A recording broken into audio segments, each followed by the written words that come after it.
আমার যুবক ভাইয়েরা, তোমাদের জন্য শিক্ষা। আর কি টাইপ অফ গুড ক্যারেক্টার, চরিত্র কিভাবে হেফাজত করতে হয়, এর মডেল, প্রেরণার বাতিঘর, তাগড়া যুবক, পৃথিবীর সবচাইতে সুন্দর পুরুষ ইউসুফ আলাইহিস সালাম। তাকে দেখে ওই সময়ের আরেক বিশ্ব সুন্দরী জুলাইখা প্রেমে মাতোয়ারা, গোপন কক্ষে নিয়ে প্রেম নিবেদন করেছে, বলেছে ইউসুফ কাক পক্ষে টের পাবে না।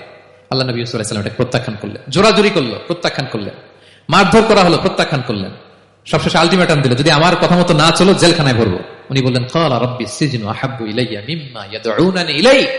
আল্লাহ, এই পাপের কাজের চেয়ে জেলখানায় আমার জন্য ভালো।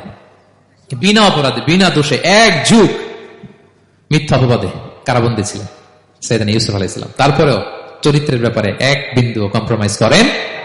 যুবক ভাইরা, চরিত্র বড় দামি সম্পদ। সম্পদ গেলে সম্পদ আসে, স্বাস্থ্য গেলে স্বাস্থ্য আসে, একবার চরিত্র নষ্ট হলে ওই চরিত্র আর ফিরে পাওয়া যায়